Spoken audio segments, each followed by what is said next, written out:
오늘 우리가 탐구할 주제는 무엇일까요?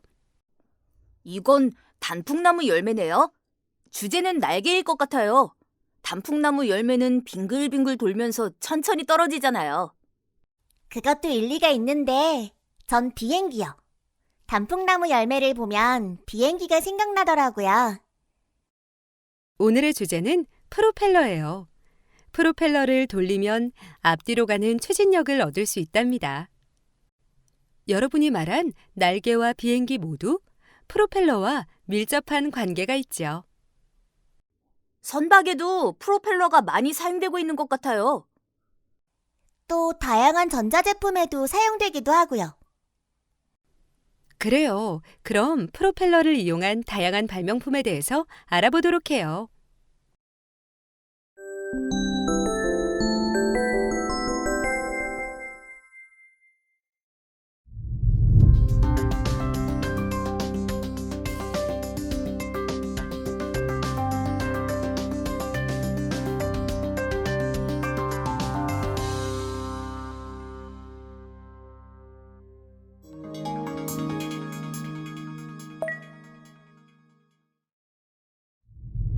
어떻게 하는 게 좋을까? 뭘 그렇게 고민하고 있어? 이번에 우리 엄마가 한식집을 개업하시는데 광고를 어떻게 할지 고민 중이야. 바람 인형 어때? 프로펠러로 바람 불어나와서 쉼없이 움직이는 인형 있잖아. 그건 주유소에서나 봤던 것 같은데. 나라면 색동옷을 입힌 바람 인형으로 광고를 할 거야. 색동옷이 우리 전통을 상징하잖아. 또 바람 인형 움직임이 어깨춤을 추는 것 같으니 한식집이랑도 잘 어울리는걸요. 오, 듣고 보니 정말 그럴듯한 아이디어네요.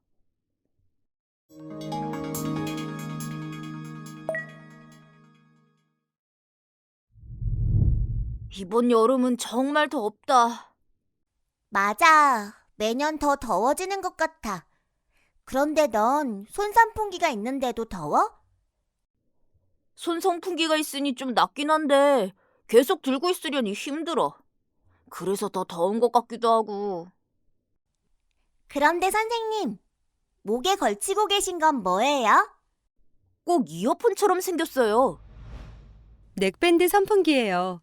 손 선풍기는 말 그대로 손으로 계속 들고 있어야 되지만 이 넥밴드 선풍기는 이어폰처럼 목에 걸고 있으면 되니까 참 편하답니다. 와, 바람도 양쪽에서 나오니까 더 시원할 것 같아요.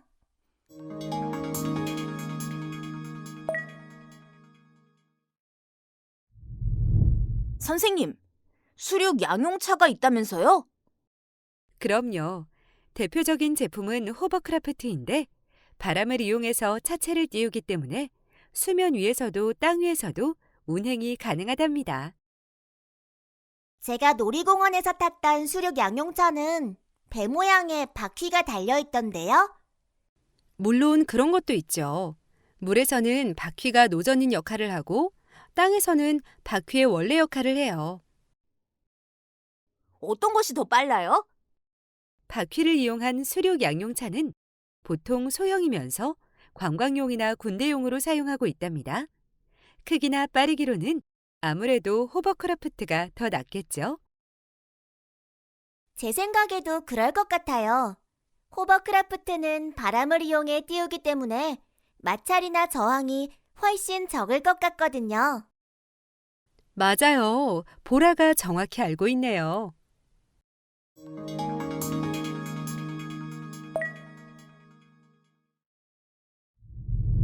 선생님, 초고층 빌딩은 바람이 불면 흔들린다는 말이 사실인가요? 그럼요. 나무가 바람에 흔들리는 것처럼 빌딩도 흔들린답니다. 물론 나무처럼 많이 흔들리는 것은 아니고 사람들이 쉽게 인지하지 못하는 수준이죠. 그만큼 바람의 힘이 엄청 세다는 말도 되겠네요. 저는 지난 주말 대관령에 다녀왔는데 거기에서 엄청 큰 풍력 발전기들을 봤어요. 강원도는 바람이 세기 때문에 풍력 발전을 하기에 적합한 곳이죠. 선생님, 그럼 빌딩에도 풍력 발전기를 설치할 수 있지 않을까요? 민수가 금세 빌딩에 적용을 하는군요. 실제로 풍력 발전기를 설치한 빌딩들이 있답니다.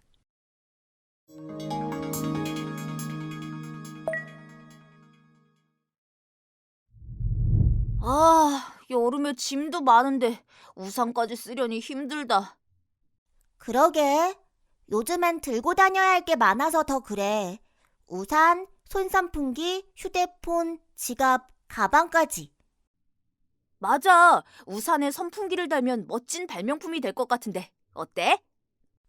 그러면 우산을 접었을 때 날개가 문제되지 않을까? 접히는 날개를 사용하면 될 것 같은데요. 천으로 된 선풍기 날개도 있잖아요. 발명품 하나가 또 탄생한 건가요?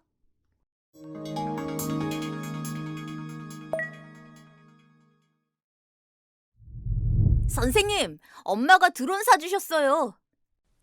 오, 멋진데요? 선생님, 그런데 요즘 드론으로 할 수 있는 일이 무척 많은가 봐요. 맞아요. 촬영은 기본이고 농사, 인명구조, 오라까지 그 쓰임새가 엄청 많아지고 있답니다. 전 드론 택배가 아주 멋진 것 같아요. 아마 얼마 되지 않아서 드론이 물건 배달하는 일을 쉽게 볼 수 있을 거예요.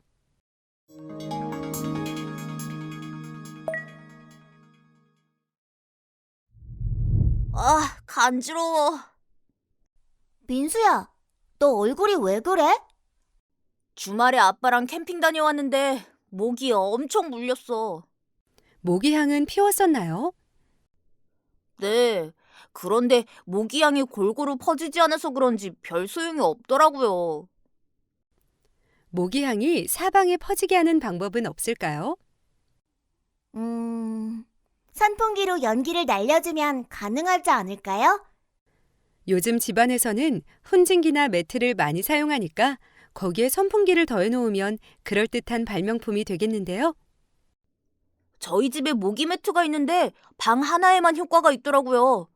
선풍기를 달면 집안 전체도 가능할 것 같아요.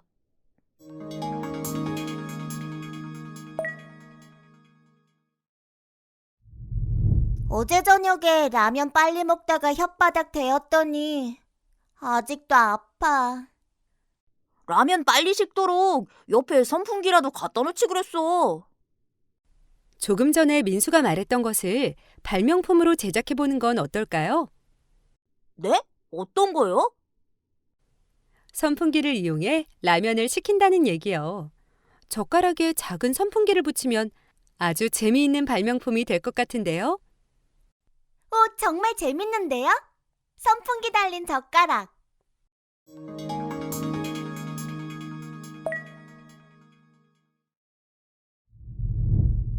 아, 더워. 보라야, 나 등에 땀 많이 났지? 그렇네.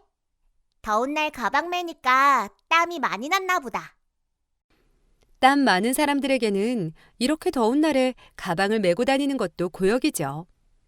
가방에 선풍기라도 달아야겠는걸? 여러분 몰랐죠? 실제로 선풍기 달린 가방이 있답니다. 선풍기를 달면 시원해지는 제품이 또 무엇이 있을까요? 방석이요. 옷에도 달면 좋을 것 같아요. 모두 멋진 아이디어네요.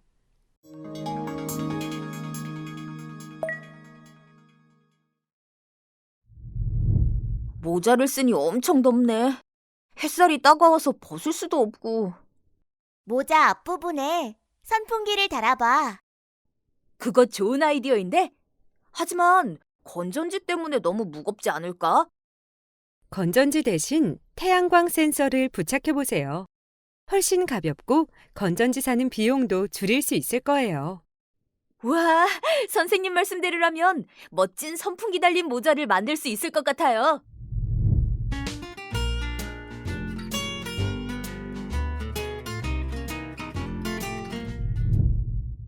지금까지 프로펠러를 이용한 다양한 발명품을 살펴보았습니다. 여러분은 프로펠러를 이용한 어떤 발명품이 떠오르나요? 그런데 아이디어를 낼 때 생각해야 하는 것이 있습니다. 누구나 깜짝 놀랄 만한 어마어마한 것을 만들려고 하지 마세요. 대단한 것을 하려면 할수록 아이디어가 더 잘 떠오르지 않습니다. 내가 낸 아이디어가 현재의 기술로 가능한지 따지지 마세요. 그 아이디어를 현실로 만들기 위해 생각하고 탐구하는 것입니다. 다른 사람을 의식하지 마세요. 사람마다 좋아하거나 중요하게 생각하는 것은 다 다르기 때문입니다. 우리의 발명은 우리의 생활을 더 아름답게, 편리하게 만드는 것입니다. 이제 여러분의 아이디어를 적을 아이디어 노트 작성법에 대해 알아볼게요. 명칭 칸에는 발명품을 쉽게 연상할 수 있도록 이름을 짓습니다. 이때 이름은 형용사와 명사로 하면 쉽습니다. 예를 들면 반짝반짝 무드등 컵 이렇게요. 특징 칸에는 발명품에 대한 특징을 간략하게 적습니다. 예를 들어 차나 커피 등을 마실 때 분위기를 좋게 해준다 이렇게요. RSP 분류 칸에는 발명 주제를 적습니다. 도면 칸에는 제품의 평면, 측면, 정면도를 그려도 되고 또는 4컷 만화로 이렇게 불편했는데 이렇게 했더니 좋다는 식으로 해도 됩니다. 다른 사람이 보았을 때 발명의 목적이 쉽게 이해가 되도록 자유롭게 표현하면 됩니다. 발표를 할 때도 이 순서대로 이야기하면 쉽게 발표를 할 수 있겠죠. 그럼 친구들이 창의 아이디어 노트를 어떻게 작성했는지 살펴볼까요? 제가 만든 발명품은 에어 건조대입니다. 일반 빨래 건조대에 선풍기를 양쪽에 설치하고 선풍기의 바람이 테두리와 가로대의 구멍으로 나오도록 만든 건조대입니다. 빨래가 골고루 완전히 마르려면 하루에서 이틀 정도 걸리는데 이 건조대는 저녁에 널고 다음날 아침에 바로 입을 수 있습니다. 제 발명품은 회오리 휘젓개입니다. 혼합물을 섞을 때 인내와 노력이 필요한 경우가 있습니다. 특히 곡류를 우유나 물에 타먹을 때 어려움을 겪게 되는 경우가 많습니다. 그래서 프로펠러가 부착된 휘젓개를 생각해 보았습니다.